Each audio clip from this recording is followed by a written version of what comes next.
بسم اللہ الرحمن الرحیم۔ محترم ناظرین، السلام علیکم ورحمۃ اللہ وبرکاتہ۔ آئیے سماعت کیجیے حضرت امام علی مقام رضی اللہ تعالیٰ عنہ کی شہادت کا واقعہ۔ اب وہ وقت آیا کہ جانثار ایک ایک کر کے رخصت ہو چکے اور حضرت امام علی مقام رضی اللہ تعالیٰ عنہ پر جان قربان کر گئے۔ اب تنہا حضرت امام علی مقام رضی اللہ تعالیٰ عنہ ہیں اور ایک فرزند حضرت امام زین العابدین رضی اللہ تعالیٰ عنہ، وہ بھی بیمار و ضعیف، باوجود اس ضعف و ناطاقتی کے خیمہ سے باہر آئے اور حضرت امام علی مقام رضی اللہ تعالیٰ عنہ کو تنہا دیکھ کر مسافہ کارزار جانے اور اپنی جان نثار کرنے کے لیے نیزہ دست مبارک میں لیا، لیکن بیماری، سفر کی کوفت، بھوک پیاس، متواتر فاقوں اور پانی کی تکلیفوں سے ضعف اس درجہ ترقی کر گیا تھا کہ کھڑے ہونے سے بدن مبارک لرزتا تھا۔ باوجود اس کے ہمت مردانہ کا یہ حال تھا کہ میدان کا عزم کیا۔ حضرت امام علی مقام رضی اللہ تعالیٰ عنہ نے فرمایا، جانے پدر لوٹاؤ، میدان جانے کا قصد نہ کرو۔ میں کنبہ، قبیلہ، عزیز و قارب، خدام، موالی جو ہمراہ تھے راہ حق میں نثار کر چکا اور الحمدللہ ان مصائب کو اپنے جد کریم صلی اللہ علیہ وآلہ وسلم کے صدقہ میں صبر و تحمل کے ساتھ برداشت کیا۔ اب اپنا ناچیز ہدیہ سر راہ خدا عز و جل میں نظر کرنے کے لیے حاضر ہے۔ تمہاری ذات کے ساتھ بہت امیدیں وابستہ ہیں۔ بے کسان اہل بیت علیہم رضوان کو وطن تک کون پہنچائے گا؟ بیویوں کی نگہداشت کون کرے گا؟ جد و پدر کی جو امانتیں میرے پاس ہیں کس کو سپرد کی جائیں گی؟ قرآن کریم کی محافظت اور حقائق عرفانیہ کی تبلیغ کا فرض کس کے سر پر رکھا جائے گا؟ میری نسل کس سے چلے گی؟ حسینی سیدوں علیہم رضوان کا سلسلہ کس سے جاری ہوگا؟ یہ سب توقعات تمہاری ذات سے وابستہ ہیں۔ دودمان رسالت و نبوت کے آخری چراغ تم ہی ہو، تمہاری ہی طلعت سے دنیا مستفیر ہوگی۔ مصطفیٰ کریم صلی اللہ علیہ وآلہ وسلم کے دلدادگان حسن تمہارے ہی روئے تاباں سے حبیب حق کے انوار و تجلیات کی زیارت کریں گے۔ اے نور نظر، لخت جگر، یہ تمام کام تمہارے ذمہ کیے جاتے ہیں۔ میرے بعد تم ہی میرے جانشین ہوگے، تمہیں میدان جانے کی اجازت نہیں ہے۔ حضرت زین العابدین رضی اللہ تعالیٰ عنہ نے عرض کیا کہ میرے بھائی تو جانثانی کی شہادت پا چکے اور حضور کے سامنے ہی ساقی کوثر صلی اللہ علیہ وآلہ وسلم کے آغوش رحمت و کرم میں پہنچے۔ میں تڑپ رہا ہوں مگر امام علی مقام رضی اللہ تعالیٰ عنہ نے کچھ پذیرانہ فرمایا اور امام زین العابدین رضی اللہ تعالیٰ عنہ کو ان تمام ذمہ داریوں کا حامل کیا اور خود جنگ کے لیے تیار ہوئے۔ قبائے مصری پہنی اور امامہ رسول خدا صلی اللہ علیہ وآلہ وسلم سر پر باندھا۔ سید الشہداء امیر حمزہ رضی اللہ تعالیٰ عنہ کی سپر پشت پر رکھی۔ حضرت حیدر کرار کی ذوالفقار آبدار حمائل کی۔ اہل خیمہ نے اس منظر کو کس آنکھوں سے دیکھا ہوگا؟ امام میدان جانے کے لیے گھوڑے پر سوار ہوئے۔ اس وقت اہل بیت کی بے کسی انتہا کو پہنچتی ہے اور ان کا سردار ان سے طویل عرصہ کے لیے جدا ہوتا ہے۔ ناز پروروں کے سروں سے شفقت پدری کا سایہ اٹھنے والا ہے۔ نو نہالان اہل بیت علیہم رضوان کے گرد یتیمی منڈلائی پھر رہی ہے۔ ازواج سے سہاگ رخصت ہو رہا ہے۔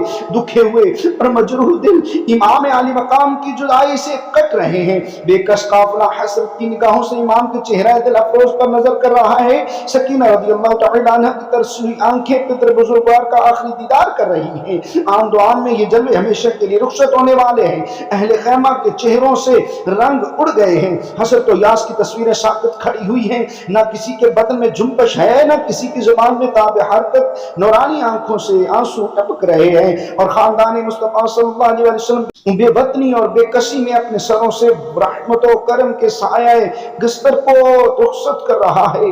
حضرت امام علی مقام رضی اللہ تعالیٰ عنہ نے اپنے اہل بیت کو تلقین صبر فرمائی، رضائے الہی پر صابر و شاکر رہنے کی ہدایت کی اور سب کو سپرد خدا کر کے میدان کی طرف رخ کیا۔ ابن قاسم ہیں، ابو بکر و عمر و عثمان و جعفر و عباس علیہ رضوان جو حضرت امام علی مقام رضی اللہ تعالیٰ عنہ کو میدان جانے سے روکیں اور اپنی جانوں کو امام پر فدا کریں۔ علی اکبر رضی اللہ تعالیٰ عنہ بھی آرام کی نیند سو گئے جو حصول شہادت کی تمنا میں بے چین تھے۔ تنہا امام علی مقام ہے اور آپ ہی کو اعداء کے مقابل جانا ہے۔ خیمہ سے چلے اور میدان میں پہنچے۔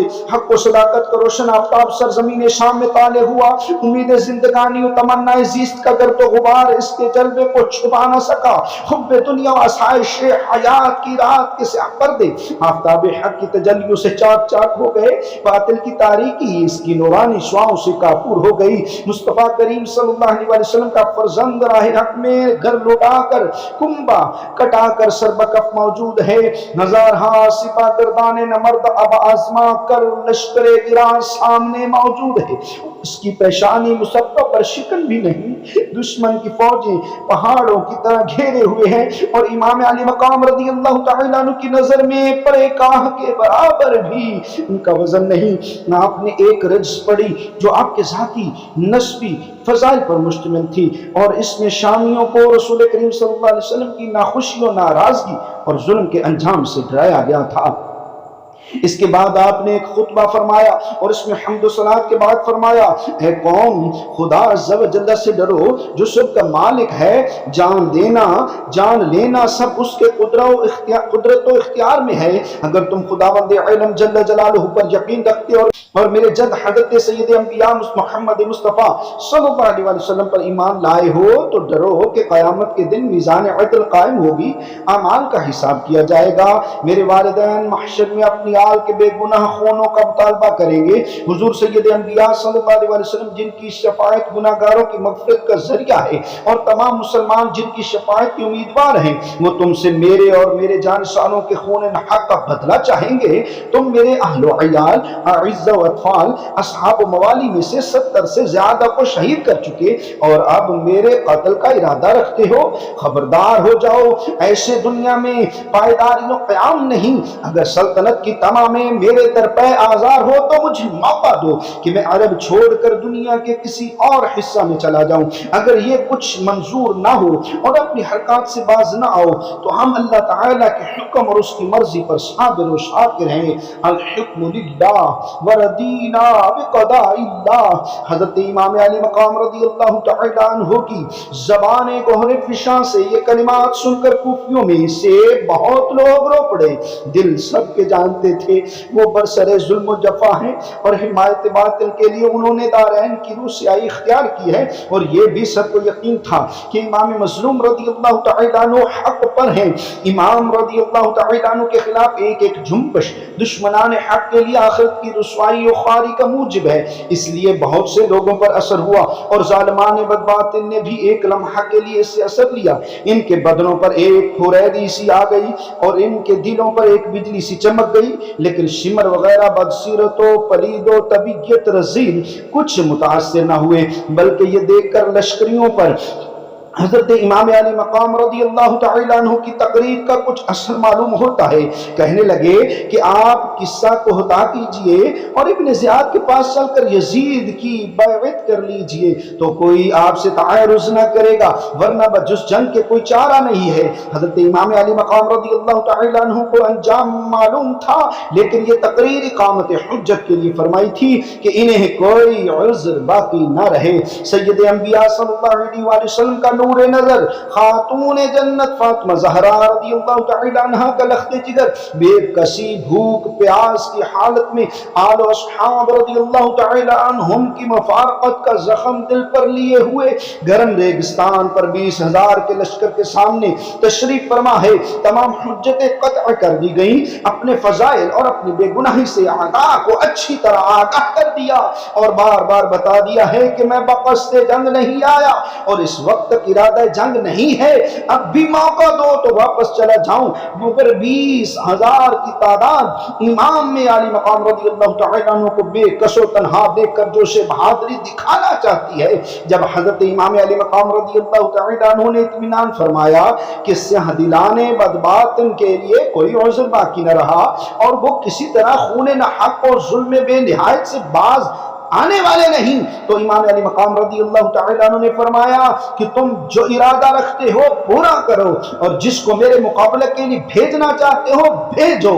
مشہور بہادر اور یگانہ نمرد آزما جن کو سخت وقت کے لیے محفوظ رکھا گیا تھا، میدان میں امام علی مقام کے مقابلے میں بھیجے گئے۔ ایک بے حیا ابن زہرا کے مقابل تلوار چمکاتا آتا ہے، امام تشنہ کام رضی اللہ تعالیٰ عنہ کو اب تیر دکھاتا ہے، پیشوائے دین کے سامنے اپنی بہادری کی ڈھینگے مارتا ہے، غرور و قوت میں سرشار ہے۔ کثرت لشکر اور تنہائی امام علی مقام رضی اللہ تعالیٰ عنہ پر وہ نازا ہے۔ آتے ہی حضرت امام کی طرف تلوار کھینچتا ہے، ابھی ہاتھ اٹھائی تھا کہ امام نے ضرب فرمائی، سر کٹ کر دور جا پڑا اور غرور شجاعت خاک میں مل گئی۔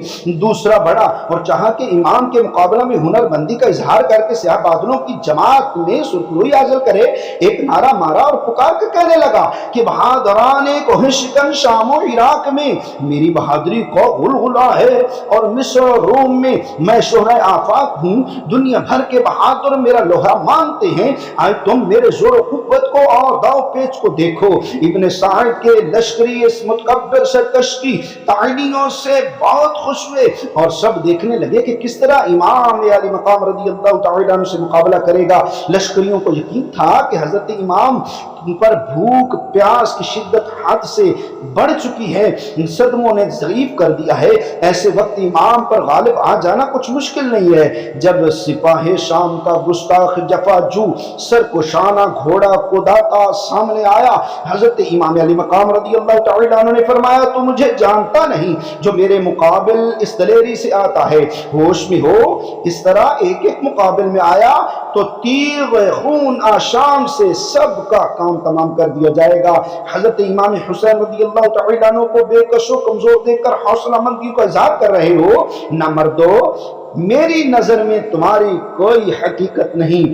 شامی جوان یہ سن کر اور تیش میں آیا اور بجائے جواب کے حضرت امام علی مقام پر تلوار کا وار کیا۔ حضرت امام علی مقام رضی اللہ تعالیٰ عنہ نے اس کا وار بچا کر کمر پر تلوار ماری، معلوم ہوتا تھا پیرا تھا، کاٹ ڈالا۔ اہل شام کو اب یہ اطمینان تھا کہ حضرت امام علی مقام رضی اللہ تعالیٰ عنہ کے سوا اب اور تو کوئی باقی ہی نہ رہا، کہاں تک نہ تھکیں گے۔ پیاس کی حالت دھوپ کی تپش مزمحل کر چکی ہے، بہادری کے جوہر دکھانے کا وقت ہے۔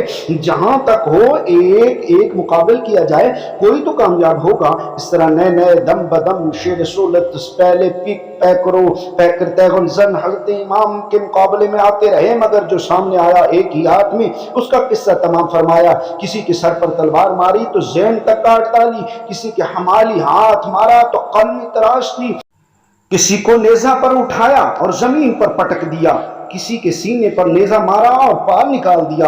زمین کربلا میں بہادران کوفہ کا کھیت بو دیا، ناموران سب شکن کے خونوں سے کربلا کے تشن ریگستان کو سیراب فرما دیا۔ ناشوں کے انبار لگ گئے، بڑے بڑے فخر روزگار بہادر کام آ گئے۔ لشکر اعداء میں شور برپا ہو گیا کہ جنگ کا یہ انداز رہا تو حیدر کا شیر کوفہ کے زن و اطفال کو بیوہ یتیم بنا کر چھوڑے گا، اور اس کی تیز بے گناہ سے کوئی بہادر جان بچا کر نہ لے جا سکے گا۔ موقع مت دو اور چاروں طرف سے گھیر کر یک بارگی سے حملہ کرو۔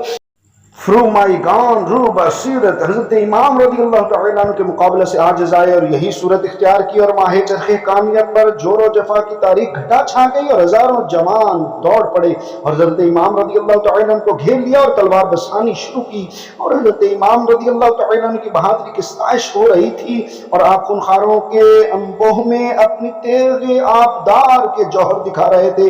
جس طرح گھوڑا بڑھا دیا، پڑے پوئے کے پڑے کاٹ ڈالے، دشمن حیبت زدہ ہو گئے اور حیرت میں آ گئے کہ امام رضی اللہ تعالیٰ عنہ کہ حملہ جانستان سے رہائی کی کوئی صورت نہیں، ہزار آدمیوں میں گھرے ہوئے ہیں اور دشمنوں کا سر اس طرح اڑا رہے ہیں جس طرح باد خزاں کے جھونکے درختوں سے پتے گراتے ہیں۔ ابن سعد اور اس کے مشیروں کو بہت تشویش ہوئی کہ اکیلے امام کے مقابل ہزاروں کی جماعتیں ہیج ہیں۔